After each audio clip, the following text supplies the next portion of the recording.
السلام علیکم ورحمۃ اللہ وبرکاتہ نحمدہ ونصلی علی رسولہ الکریم اما بعد الحمدللہ قصص الانبیاء کی آج ہماری یہ تیسری کلاس ہے، جس کی پہلی کلاس میں نے آپ کو بتایا کہ انبیاء پر ایمان کا مطلب کیا ہوتا ہے، ان واقعات کو سننے کے فائدے کیا ہوتے ہیں، ان چیزوں کو میں نے آپ کے سامنے ذکر کیا۔ سیکنڈ، کل ہماری کلاس کے اندر میں نے حضرت آدم علیہ السلام کا تذکرہ آپ کے سامنے شروع کیا، ان کے بارے میں ذکر کیا کہ اللہ رب العالمین نے انہیں اپنے ہاتھوں سے بنایا، بنانے کے بعد فرشتوں کو کہا کہ ان کا سجدہ کرو، سب نے سجدہ کیا، ابلیس نے منع کر دیا، اس کے منع کرنے پر اللہ رب العالمین اس سے ناراض ہو گیا۔ ناراضگی کے بعد اللہ رب العالمین سے وہ ایک التجا یا ایک دعا کرتا ہے کہ اللہ رب العالمین تم مجھ سے ناراض تو ہے پر اپنا عذاب نازل مت کر، مجھے قیامت تک کی مہلت دے دے۔ اللہ نے مہلت دے دی، حضرت آدم اور حوا کو جنت کے اندر بھیجا، جنت کی نعمتیں عطا کر دی، کہا اس درخت کے قریب مت جانا۔ درخت کے قریب شیطان ان کو لے گیا، بہکا دیا، وہ وہاں تک چلے گئے۔ جانے کے بعد جب اس درخت سے کھایا، جنت کا لباس ان کے بدن سے اتر گیا، وہ پتوں کے ذریعے اپنے بدن کو ڈھانکنے لگے۔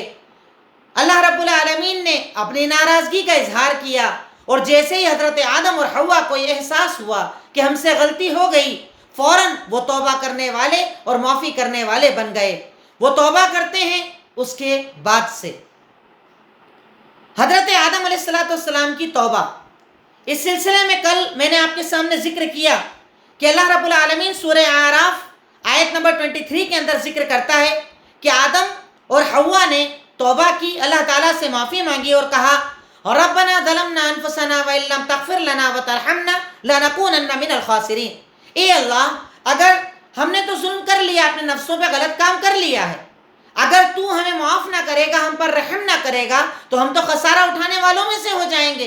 اللہ ہمیں معاف کر دینا، اللہ ہم پر رحم فرما دینا، اللہ تعالیٰ ہماری دعاؤں کو سن لے۔ اللہ تعالیٰ نے ان کی دعا کو سنا، دونوں کو دنیا کے اندر بھیجا گیا۔ اس سلسلے کے اندر ایک بات ہماری امت کے اندر بہت زیادہ مشہور ہے کہ حضرت آدم علیہ السلام نے توبہ کرنے کے لیے کس چیز کو استعمال کیا تھا۔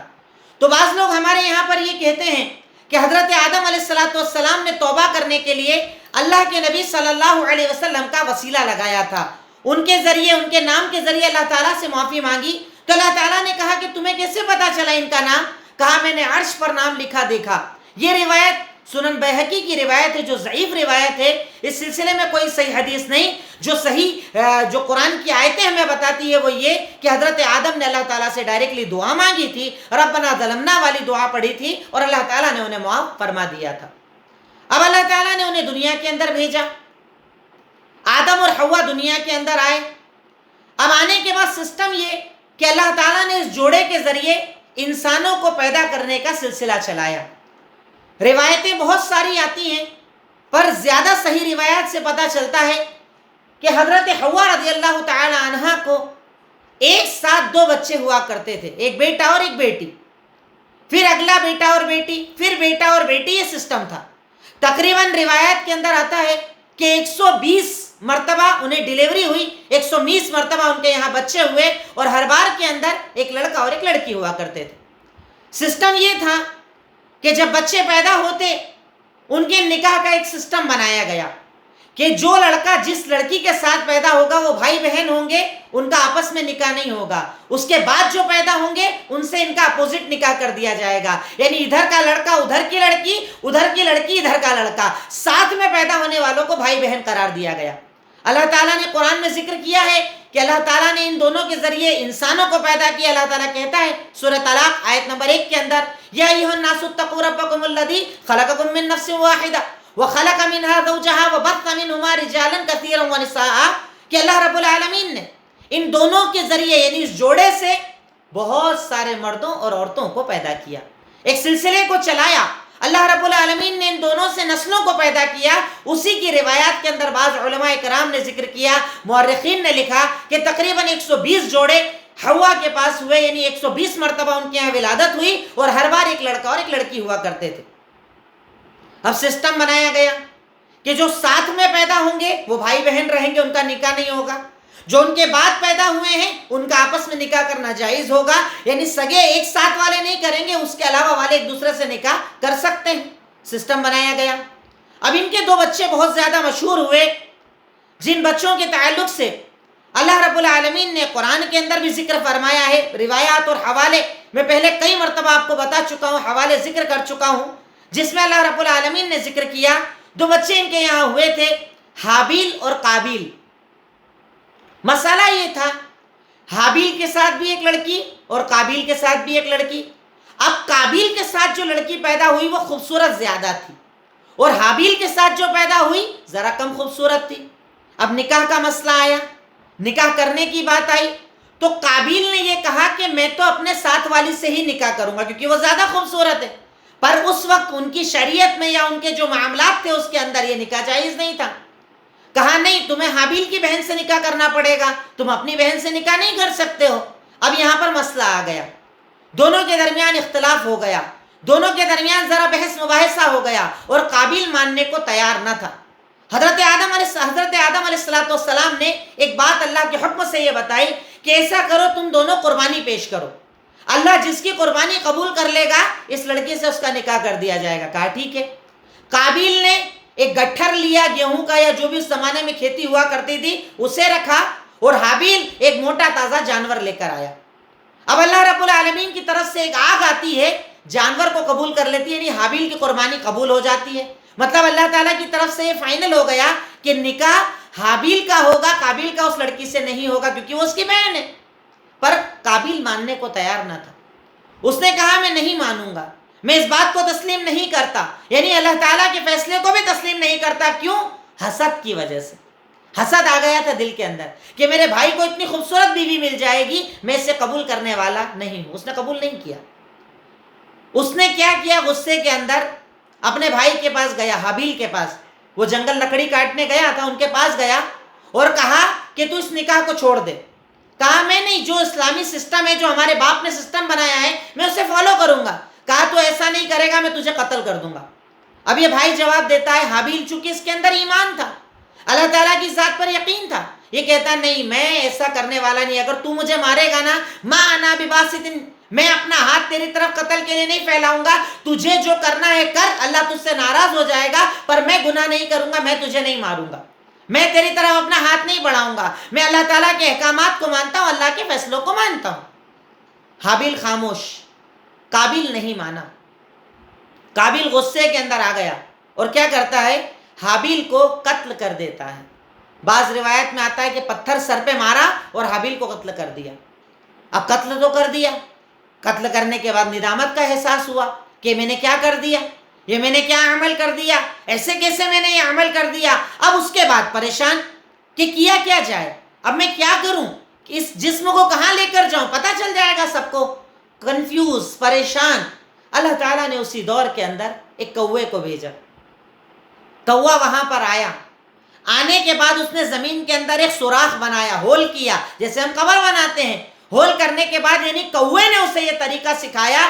کیف یواری سوءۃ اخیہ، اللہ تعالیٰ نے قرآن میں اس کو ذکر بھی کیا کہ اللہ تعالیٰ کی طرف سے اس کوے نے آ کر اسے بتایا کہ بھائی کے جسم کو کیسے چھپایا جائے، اس کو چھپانے کا طریقہ کیا ہو. اب جب یہ دیکھا تو وہ بڑا تعجب کے اندر پڑ گیا کہ تعجب کی بات ہے، میں اتنا زیادہ چھوٹا ہو گیا کہ کوا مجھے سکھا رہا ہے کہ طریقہ کیا ہوگا، یعنی مجھے نہیں پتا چلا، اس نے مجھے بتایا. اللہ تعالیٰ کے حکم سے اسے یہ پتا چلتا ہے اور وہ اپنے بھائی کو دفن کر دیتا ہے.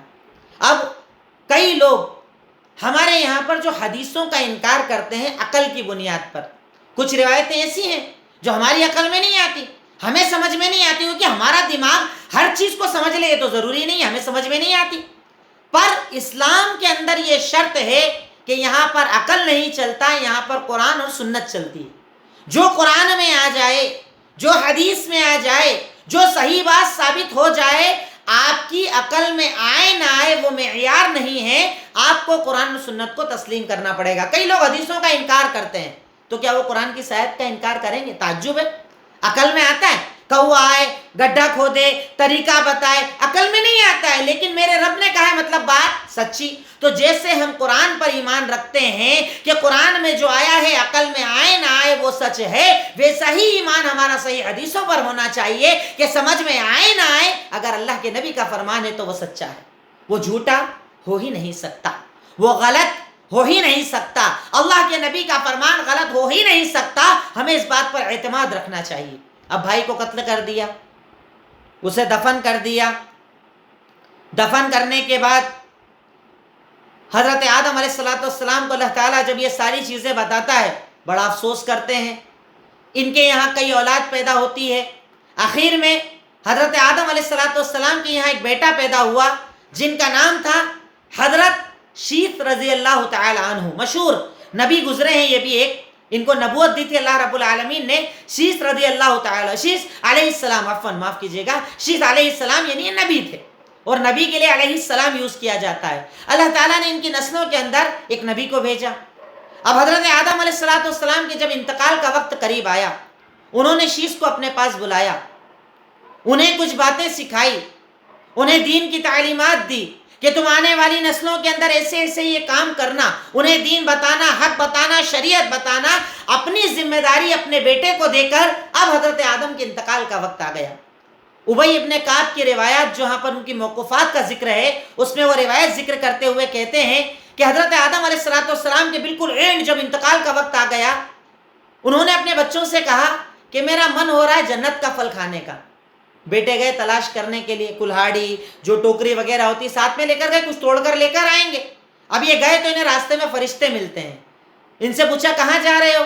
کہا ابا نے بھیجا ہے فروٹ لانے کے لیے۔ کہا چلو تمہارے ابا کا تو انتقال کا وقت آ گیا ہے، ہم انہیں لینے کے لیے آئے ہیں۔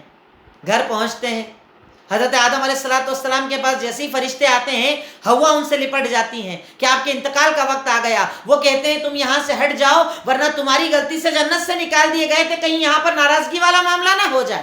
انہیں دور کر دیتے ہیں، حضرت آدم کی روح کو نکالا جاتا ہے۔ اس کے بعد باقاعدہ فرشتے انہیں غسل دیتے ہیں، کفن پہناتے ہیں، لہدی قبر کھودتے ہیں، قبر کھود کر دفن کرتے ہیں، اور اس کے بعد انہیں یہ بتاتے ہیں کہ اب تمہارے یہاں اگر انتقال ہو تو دفن کا یہ پورا سسٹم تم یاد رکھ لو، اس طریقے سے دفن کیا جائے گا۔ یہ سارے طریقے حضرت آدم علیہ السلام کے ذریعے بتائے جاتے ہیں۔ اب ان کی عمر کے تعلق سے اختلاف ہے کہ حضرت آدم علیہ السلام کی عمر کتنی تھی۔ بہت سارے اقوال آتے ہیں، پر زیادہ راجح جو مورخین نے لکھا ہے تقریباً 1000 سال حضرت آدم علیہ السلام کی عمر رہی، کیونکہ پہلے عمر بڑی لمبی ہوتی تھی۔ جیسے حضرت نوح کے بارے میں آتا ہے 950 سال تو انہوں نے دعوت کا کام کیا تھا، عمر کتنی رہی ہوگی؟ تو عمر بڑی لمبی ہوتی تھی، تقریباً 1000 سال کی عمر۔ اب ایک اختلاف یہ بھی آتا ہے کہ حضرت آدم کو دفن کہاں کیا گیا تھا۔ بعض روایات بتاتی ہیں کہ شری لنکا کے اندر کسی جگہ پر انہیں دفن کیا گیا، اور بعض روایات کے اندر آتا ہے کہ مکہ میں ایک پہاڑ تھا، پہاڑ کے پاس میں حضرت آدم علیہ السلام کو دفن کیا گیا تھا۔ روایتیں بہت ساری آتی، پر میں شروع میں بتا چکا ہوں کہ چونکہ ان روایتوں کا دار و مدار صحیح حدیثوں پر کم اور تورات انجیل پر زیادہ ہے، اس لیے ہم اس کی حدیث جتنا ہمیں شریعت بتاتی اتنے کے اندر ہم زیادہ پڑھتے ہیں، وہ ہمارے لیے زیادہ بہتر ہے۔ اب اس ذریعے سے حضرت آدم علیہ السلام کا، ان کے دور کا، ان کی زندگی کا خاتمہ ہوا۔ چونکہ حضرت آدم علیہ السلام کے ذریعے اللہ رب العالمین کو صرف اس دنیا کا، انسانیت کا آغاز کروانا تھا، ان کے ذریعے نسلوں کو پیدا کروانا تھا۔ اب ان کے بعد نسلیں جب چلے گی، ان کے اندر اختلافات کا آنا، شرک کا آنا، بدعات اور خرافات کا آنا، پھر انبیاء کا آنا، یہ سارا سلسلہ آگے چلنے والا تھا، اس لیے زیادہ ڈیٹیل دوسرے انبیاء کی ملتی ہے، حضرت آدم کی صرف اتنی ہی ڈیٹیل ملتی ہے جو صحیح احادیث اور قرآن کے اندر ثابت ہے، جس کو میں نے آپ کے سامنے ذکر کیا۔ اب میں نے آپ کو بتایا تھا کہ انشاءاللہ ہر نبی کے واقعے کے بعد میں کوشش کروں گا کہ آپ کو سیکھ بھی ذکر کروں کہ ہم نے کیا سیکھا، اس واقعے سے ہمیں کیا ملا، ہم نے کیا فائدہ اس واقعے سے حاصل کیا، اور میرے اس پورے قصص الانبیاء کا اصل مقصد یہی رہے گا کہ ہم نے کیا سیکھا۔ ورنہ واقعات سننے کا مقصد تو صرف کہانی تو ہے نہیں کہ کہانی سنے مزہ آ گیا، ہم تو سیکھنے کے لیے آئے ہیں نا، تو ہم نے کیا سیکھا۔ اب اس کے اندر اگر آپ غور کریں تو ہم نے بہت ساری چیزیں یہاں پر سیکھی۔ سب سے پہلی چیز، حسد، لالچ اور تکبر برا عمل ہے۔ حسد، لالچ اور تکبر برا عمل ہے۔ کیسے پتا چلا؟ سب سے پہلے دیکھیے آپ تکبر، وہ تکبر کہ جس کے بارے میں مسند احمد حدیث نمبر 3913 اللہ کے نبی صلی اللہ علیہ وسلم نے ارشاد فرمایا لا يدخل الجنت من کان فی قلبہ مثقال حبۃ من کبر، اگر کسی کے اندر ذرے دانے کے برابر بھی تکبر ہوگا تو وہ جنت کے اندر نہیں جائے گا۔ متکبر جنت کے اندر نہیں جائے گا۔ اپنے آپ کو بڑا سمجھنے والا، اپنی بڑائی کرنے والا، اپنے آپ کو اونچا سمجھنے والا، اللہ تعالیٰ ایسے لوگوں کو پسند نہیں فرماتا۔ جو دوسروں کو حقیر سمجھے، دوسروں کو چھوٹا سمجھے، اپنے آپ کو بڑا سمجھے، ایگو، ایٹیٹیوڈ، ایروگنس، اللہ تعالیٰ اسے پسند نہیں فرماتا۔ کہاں پر دیکھا ہم نے اس معاملے کو؟ ابلیس کے معاملے کے اندر، کہ اللہ رب العالمین نے اپنے ہاتھ سے حضرت آدم کو بنایا اور حکم دے رہا ہے کہ تو اس کا سجدہ کر۔ ابلیس کہہ رہا ہے میں سجدہ نہیں کروں گا۔ اللہ تعالیٰ کہہ رہا ہے استکبرت ام کان من العالین، تو تکبر کر رہا ہے، گھمنڈ کر رہا ہے، اترا رہا ہے، آدم کو چھوٹا سمجھ رہا ہے۔ کہا نہیں، میں آگ سے پیدا ہوا آدم، مٹی سے پیدا ہوا، میں سجدہ نہیں کروں گا۔ تو اس واقعے سے ہمیں پتا چلا تکبر کتنی بڑی برائی ہے۔ اگر تکبر، ابلیس جو بہت عبادت گزار تھا، اللہ کی ماننے والا تھا، اللہ کو راضی کرنے والا تھا، اگر اس سے بھی تکبر ہو جائے تو اللہ ناراض ہو جاتا ہے، تو ہماری اوقات اور حیثیت کیا ہے؟ تکبر برا عمل ہے۔ پہلی بات یہ پتا چلی۔ اسی کے اندر میں نے دوسرا پوائنٹ بتایا، حسد۔ حسد آپ نے کہاں پر دیکھا؟ حابیل اور قابیل کے واقعے کے اندر، کہ دیکھو حسد کتنی بڑی برائی ہے کہ آدمی اپنے سگے بھائی کو قتل کر دیتا ہے اسی حسد کی وجہ سے کہ زیادہ اسمارٹ بیوی مجھے چاہیے تھی، اسے کیسے مل گئی، اسے کیسے مال مل گیا۔ ہمارے یہاں ہوتا ہے نا حسد، دولت اسے کیسے مل گئی، کاروبار اسے کیسے مل گیا، رشتہ اچھی جگہ کیسے ہو گیا، جادو کروا رہے ہیں، ٹونے کروا رہے ہیں، نظریں لگا رہے ہیں، الٹے سیدھے عمل کروا رہے ہیں۔ کیوں؟ حسد۔ یہ حسد اللہ تعالیٰ پسند نہیں کرتا، حسد سے اللہ تعالیٰ راضی نہیں ہوتا۔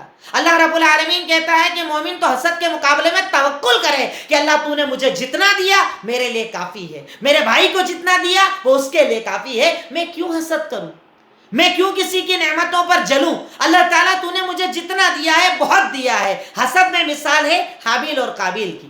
اور تیسرا مسئلہ لالچ، اس کی مثال کہاں ہے؟ حضرت آدم اور حوا کے اندر۔ جنت میں اللہ نے بھیج دیا تھا، جنت اللہ تعالیٰ نے دے دی تھی، اللہ تعالیٰ نے بول دیا تھا جنت میں جہاں جانا ہے جاؤ، جو کرنا ہے کرو، ساری جنت تمہاری۔ پر اس کے بعد شیطان نے لالچ کیا ڈالا دل کے اندر آ کر کہ اگر تم اس جھاڑ سے کھا لو گے نا فرشتے بن جاؤ گے، ہمیشہ جنت کے اندر رہو گے۔ اب انسان کو کیا چاہیے تھا کہ میرے رب نے جو کہہ دیا بات ختم، مجھے اس پہ دماغ نہیں چلانا ہے، پر نہیں، لالچ لالچ لالچ، اتنا ہرس ڈالا اس نے کہ ارے فرشتے بن جاؤ گے، قسم کھا رہا ہوں فرشتے بن جاؤ گے، قسم کھا رہا ہوں تمہیں ہمیشگی کی جنت مل جائے گی۔ کنفیوز ہو گئے، شیطان کے راستے پر چلے، اور اخیر میں جس نعمت میں تھے اس نعمت سے بھی ہاتھ دھو دیا، اس نعمت کو بھی چھوڑنا پڑا، اور اللہ تعالیٰ نے دنیا کے اندر بھیج دیا۔ تو تین برائیاں، پہلی سیکھ جو میں آپ کو بتا رہا ہوں اس واقعے سے وہ یہ کہ تین برائیوں سے ہمیں ہمیشہ دور رہنا ہے، کبر سے، حسد سے اور لالچ سے۔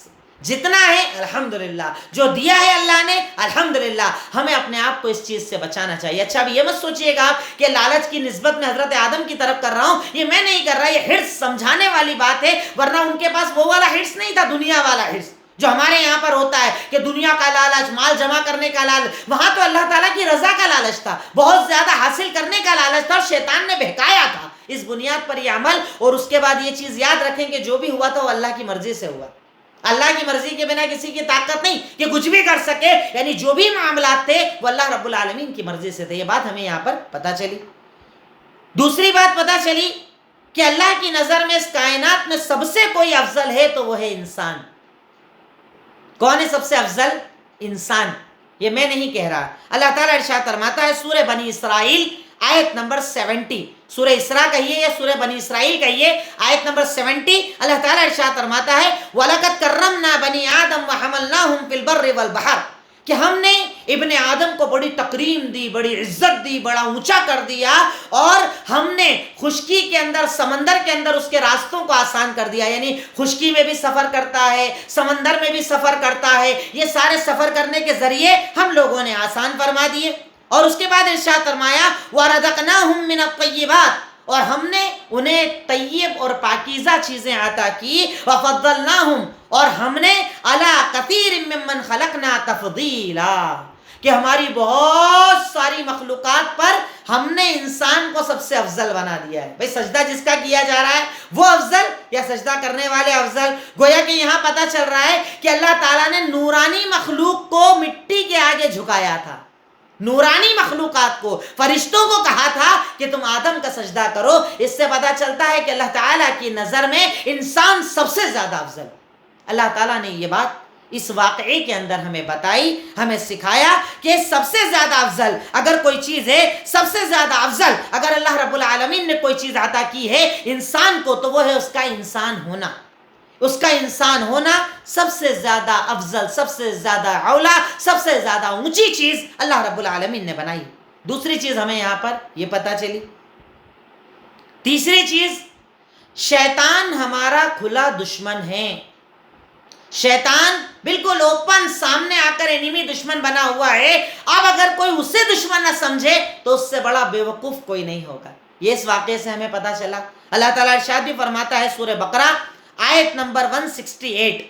سورہ بقرہ آیت نمبر 168 اللہ رب العالمین نے ارشاد فرمایا وَلَا تَتَّبِعُوا خُطُوَاتِ الشَّيْطَانِ إِنَّهُ لَكُمْ عَدُوٌّ مُّبِينٌ، کہ تم لوگ شیطان کے راستے کی پیروی نہ کرو، تم لوگ شیطان کے راستے پر نہ چلو، تم لوگ شیطانی طریقے کو نہ اپناؤ، کیونکہ شیطان کا راستہ جو ہے وہ کھلی دشمنی والا راستہ ہے. وہ تمہارا کھلا دشمن ہے. وہ سامنے سامنے دشمنی کرتا ہے. وہ اللہ تعالیٰ سے بول کر آیا تھا، جو میں پیچھے آپ کو بتا چکا ہوں واقعے کے اندر، کہ اس نے اللہ تعالیٰ سے کلیئر بولا تھا، اللہ تعالیٰ سے کلیئر بات کر لی تھی. اللہ تعالیٰ سے کہا تھا اے اللہ تو مجھے قیامت تک کی مہلت دے. اللہ نے کہا ٹھیک ہے فَإِنَّكَ مِنَ الْمُنذَرِينَ، میں نے تجھے مہلت دے دی. تو اس کے بعد کیا کہا فَبِمَا أَغْوَيْتَنِي لَأَقْعُدَنَّ لَهُمْ صِرَاطَكَ مُسْتَقِيمَ، اے اللہ تعالیٰ میں برابر انسان کے پاس آؤں گا، اسے بھٹکاؤں گا، گمراہ کروں گا، راستے سے بھٹکاؤں گا، سیدھے سے آؤں گا، پیچھے سے آؤں گا، دائیں سے آؤں گا، بائیں سے آؤں گا، میں بہکاؤں گا ہی بہکاؤں گا. یعنی انسان ہمارا، شیطان ہمارا کھلا ہوا دشمن، انسان کا دشمن ہے. راستوں سے بھٹکاتا ہے، غلط کو صحیح بتاتا ہے، صحیح کو غلط بتاتا ہے. ایک جگہ نہیں، قرآن اگر آپ اٹھا کر دیکھیں اللہ تعالیٰ نے تقریباً ہر گناہ کے ساتھ شیطان کا تذکرہ کیا ہے. تم فحاشی کے راستے پر مت چلو، یہ شیطانی راستہ ہے. شراب، جوا، سٹا، اس پر عمل مت کرو، یہ شیطانی عمل ہے. کئی گناہوں کے بارے میں اللہ تعالیٰ نے شیطانیت کا ذکر کیا ہے. اور پیچھے جب میں نے آپ کو یہ بتایا، میں نے آپ کو سیرت پڑھائی، تو اس کے اندر بھی آپ نے دیکھا اللہ کے نبی کے خلاف تیار کرانے والا کون؟ یہی شیطان. قتل کی سازش کروانے والا کون؟ یہی شیطان.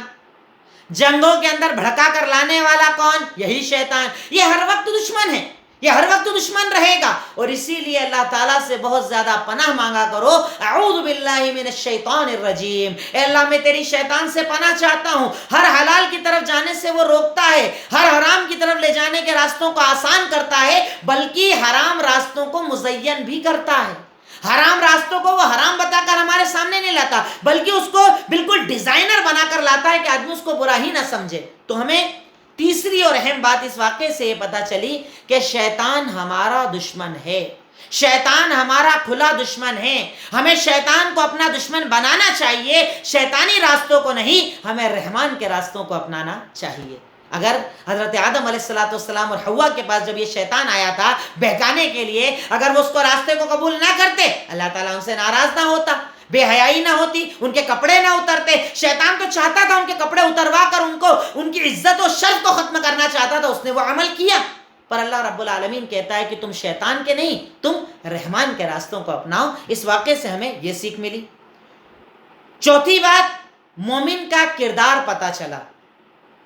مومن کون ہوتا ہے اور شیطان کون ہوتا ہے، دونوں کے کردار کے درمیان اللہ تعالیٰ نے اس واقعے کے اندر ہمیں فرق بتا دیا. مومن کا کردار کیا ہوتا ہے، کہاں بتایا؟ پیچھے چل کر آپ واقعہ دیکھیے.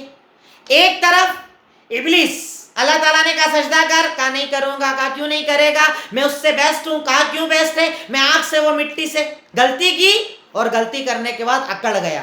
معافی نہیں مانگ رہا ہے اللہ تعالیٰ سے، بلکہ مہلت مانگ رہا ہے. اللہ ناراض ہو گیا ہے نا، تو کوئی بات نہیں، ناراض رہے چلے گا، پر قیامت تک کی مہلت چاہیے مجھے. یہ تو ہوا شیطان کا کردار. اب اس کے اپوزٹ میں مومن کا کردار. حضرت آدم کے پاس آیا، بہکایا، اللہ نے بولا تھا نہیں کرنا، کر لیا، غلطی ہو گئی. پر جیسے ہی غلطی ہوئی مومن نے کیا کیا؟ ربنا ظلمنا انفسنا وان لم تغفر لنا وترحمنا لنکونن من الخاسرین. اے اللہ ہم نے ظلم کر لیا ہے, غلطی کر لی ہے, خطا کر لی ہے, اللہ تو معاف نہ کرے گا تو کون معاف کرے گا؟ اللہ ہمیں معاف کر دے. اللہ ہم معافی مانگ رہے ہیں, اللہ ہم توبہ کر رہے ہیں, اللہ ہم استغفار کر رہے ہیں, اللہ ہم جھک رہے ہیں. تو مومن کے کردار میں غلطی کے بعد جھکاؤ آتا ہے, اور ابلیس کے کردار میں غلطی کے بعد اکڑ آتی ہے. اپنے آپ کو تول کر دیکھ لیجیے. جب آپ سے کوئی غلطی ہوتی ہے, جب آپ کسی کا دل دکھا دیتے ہیں, جب آپ بندے یا اللہ کو ناراض کر دیتے ہیں, کہیں کوئی برا عمل آپ سے ہو جاتا ہے, آپ جھکتے ہو یا اوپر جاتے ہو؟ اگر اوپر جاتے مطلب ابلیس اندر آ رہا ہے, اور نیچے جاتے مطلب آپ حضرت آدم کے کردار پر چل رہے ہو کہ غلطی ہو گئی, ٹھیک ہے میں انسان ہوں, غلطی تو ہونا ہی ہے انسان سے, انسان غلطی کرتا ہے, پر اللہ جب غلطی ہو گئی اب میں تجھ سے معافی مانگ رہا ہوں, تو میرا رب ہے نا, تو رحیم ہے نا, تو کریم ہے نا. مومن کا کردار یہاں پر پتا چلا کہ مومن غلطی کرنے کے بعد جھکتا ہے, اور شیطان غلطی کرنے کے بعد تکبر کرتا ہے. ہم اپنا کمپیریزن کر کے دیکھیں کہ ہم کس راستے پر چل رہے ہیں, تو انشاءاللہ ہمیں سمجھ میں آ جائے گا. پانچویں چیز, اللہ کی صفات پتہ چلی, اللہ تعالیٰ کی صفات پتہ چلی. اللہ تعالیٰ کی صفات کا تذکرہ ہے, جیسے اس کے اندر, اس واقعے کے اندر میں نے پیچھے آپ کو بتایا کہ اللہ تعالیٰ نے شیطان کو, ابلیس کو یہ کہا کہ ما منعک اللہ تسجد لما خلقت بیدی, تجھے کس چیز نے روکا ہے اس آدم کا سجدہ کرنے سے جسے میں نے اپنے ہاتھوں سے بنایا ہے. اللہ کے ہاتھ کی صفت ہوئی.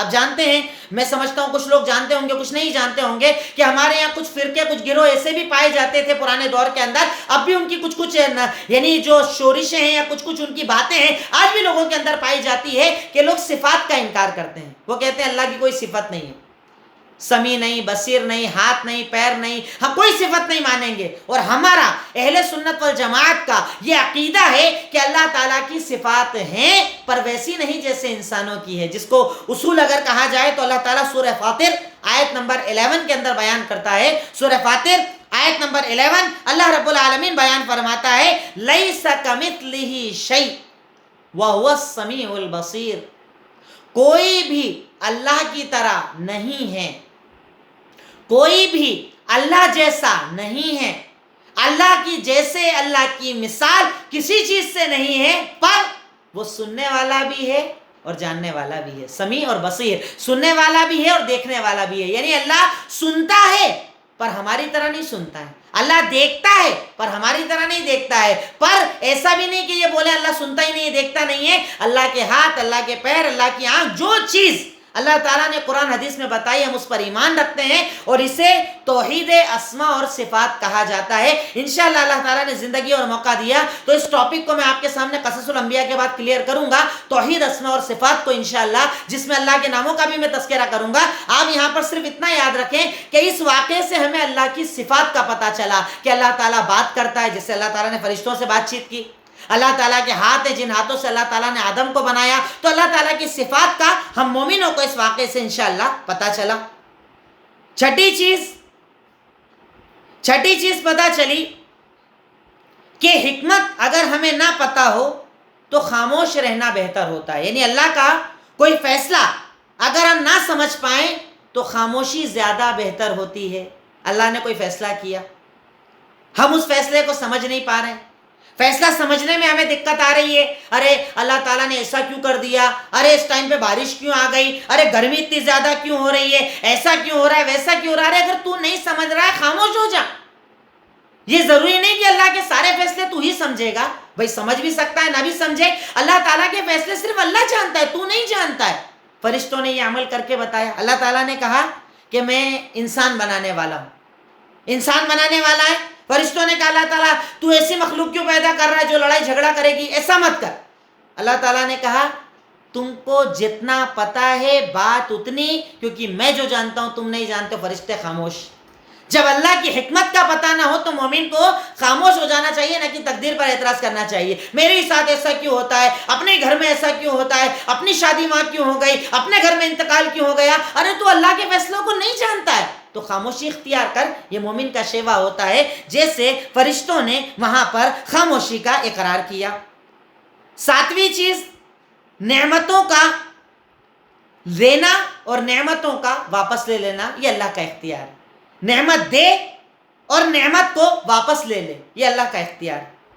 وہ چاہتا ہے تو دیتا ہے اور چاہتا ہے تو لے لیتا ہے. اس پر مومن کو کبھی بھی اللہ پر اعتراض نہیں کرنا چاہیے۔ ساتواں فائدہ ہمیں یہ ملا کہ نعمتوں کا دینا بھی اللہ کی طرف سے، نعمتوں کا لینا بھی اللہ کی طرف سے، ہمیں اللہ کی نعمتوں پر اعتراض نہیں کرنا چاہیے۔ مثال، حضرت آدم کو جنت دی، جنت میں رکھا، ساری نعمتیں دے دی، غلطی ہوئی ساری نعمتیں چھین لی، اب وہ اعتراض کریں گے کیا؟ اللہ ایسا کیوں کرا؟ پہلے دیا ہی کائے کو؟ جب لینا تھا تو کسی کو ایسا ہونا ہی نہیں چاہیے، مال دینے کے بعد تو چھیننا ہی نہیں چاہیے۔ ہمارے یہاں جملے ہوتے ہیں نا۔ حضرت آدم کے واقعے سے پتا چلا کہ دینے والا بھی اللہ اور لینے والا بھی اللہ، دے تو بھی الحمدللہ، لے تو بھی الحمدللہ۔ یہ مومن کا کردار۔ مومن ہر حال کے اندر شکریہ ادا کرتا ہے، مومن ہر حال کے اندر اللہ کے فیصلوں کے آگے جھکتا ہے۔ یہ حضرت آدم کے واقعے سے پتا چلا کہ دی تو الحمدللہ جنت، اور لے لی تو کوئی بات نہیں، اللہ تو ہمیں معاف کرنے والا ہے۔ ایک مومن کا کردار ہونا چاہیے۔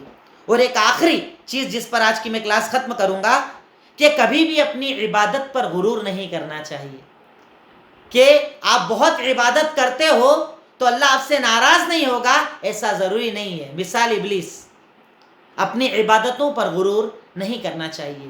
مثال ابلیس فرشتوں کے ساتھ رہتا تھا، نیک عمل بھی کرتا تھا، اللہ کو راضی بھی کرتا تھا، برابر ساری نیکیاں کی۔ بعض روایت جس میں اسرائیلی روایت کے اندر یہ تک آتا ہے کہ وہ ہر وقت سجدے بھی کیا کرتا تھا، اتنی عبادت، اس کے بعد اللہ کا ایک حکم نہ مانا اور اللہ نے اسے رجیم اور مردود بنا دیا۔ ہماری کیا اوقات؟ ہمارے یہاں کئی لوگ ہیں عبادتوں سے بڑا ان کو غرور ہوتا ہے، اپن تو بہت نمازی، بہت حج کرنے والے، بہت عمرے کرنے والے، اس کو گالی بک رہے ہیں، اس کی غیبت کر رہے ہیں، اس کی چغلخوری کر رہے ہیں، یہ حرام وہ حرام۔ ارے تیری صرف عبادت کافی نہیں ہے، اللہ کی رضا ضروری ہے۔ اپنی عبادت پر غرور مت کر، ورنہ یاد رکھ کہ تو ہزاروں گناہ کر رہا ہے، ابلیس نے تو ایک گناہ کیا اور اللہ ناراض ہو گیا، تو ہزاروں کے بعد بھی بے فکر گھوم رہا ہے۔ ابلیس کے ایک گناہ سے اللہ ناراض ہو گیا، ہمارے اتنے سارے گناہ کہ اللہ رب العالمین ہم سے ناراض نہ ہوگا؟ یقیناً اللہ رب العالمین ہم سے ناراض ہو سکتا ہے۔ اس لیے آٹھویں اور لاسٹ بات یہ پتا چلی کہ کبھی بھی اپنی عبادت پر غرور نہیں کرنا چاہیے۔ عبادت کے ساتھ ساتھ اللہ کو راضی کیا جائے، اللہ تعالیٰ کی رضامندی کی کوششیں کی جائے، محنت کی جائے، برابر نیکیوں میں لگا جائے، کیونکہ اللہ تعالیٰ چاہتا ہے تو قبول کرتا ہے، اور اللہ نہیں چاہتا ہے تو اللہ تعالیٰ رد بھی کر سکتا ہے۔ یہ ہمارے عمل پر ڈیپینڈ کرتا ہے، ہمارے اخلاص پر ڈیپینڈ کرتا ہے کہ ہم تو عمل کیے جائیں۔ اللہ کو قبول کرنا ہوگا کرے گا، اور نہیں کرنا ہوگا اللہ تعالیٰ قبول نہیں کرے گا اگر عمل کے اندر اخلاص نہ ہوگا۔ اگر ابلیس سے ایک غلطی ہوئی اور اللہ ناراض ہو گیا، ہماری تو ہزاروں غلطیاں ہیں، کہ اللہ ناراض نہیں ہوگا؟ یقیناً ہو سکتا ہے۔ میں آپ کو پھر یہاں پر آج کلاس میں کلیئر کر رہا ہوں کہ انشاءاللہ اسی طریقے سے یہ ہمارا درس کنٹینیو چلے گا۔ باقاعدہ کلاس کی ایک ویڈیو بھی بنائی جا رہی جو یوٹیوب پر میرے چینل پر عبدالحمید مدنی پر آپ کو مل جائے گی، آڈیو بھی آپ کے پاس آ جائے گی اور نوٹس بھی آ جائیں گے انشاءاللہ۔ اگر جوائن نہ بھی کر پائیں، آپ اس سے فائدہ اٹھائیں، اپنے بچوں کو آپ سنا سکتے ہیں، کیونکہ اصل میرا مقصد یہ رہے گا جو میں نے آج بتایا، واقعہ اور واقعے کے بعد سیکھ، کہ ہم نے کیا سیکھا۔ جتنا ممکن ہو پائے گا میں ڈھونڈ کر آپ کے سامنے لانے کی کوشش کروں گا۔ آخر میں اللہ تعالیٰ سے دعا ہے، اے اللہ تو ہمیں کہنے سننے سے زیادہ عمل کرنے کی توفیق عطا فرما۔ اے الہی، اے مولا، اے رب العالمین، تو ہم تمام کی خطاؤں اور لغزشوں کو معاف فرما۔ اے اللہ، تیرے انبیاء کی زندگی کو پڑھ کر اس پر عمل کرنے کی تو ہمیں توفیق عطا فرما۔ اے اللہ، ہم تیرے محتاج، تیرے فقیر ہیں۔ اے اللہ، ہم تیرے آگے جھکنے والے، مانگنے والے ہیں۔ اے اللہ، ہمیں ابلیس والا نہیں، آدم والا انسان بنا دے۔ ابلیس جیسا نہیں جو غرور کرتا تھا، تکبر کرتا تھا۔ اللہ تو ہمیں آدم جیسا توبہ اور استغفار کرنے والا بنا دے۔ وآخر الدعوانا ان الحمدللہ رب العالمین۔ السلام علیکم ورحمۃ اللہ وبرکاتہ۔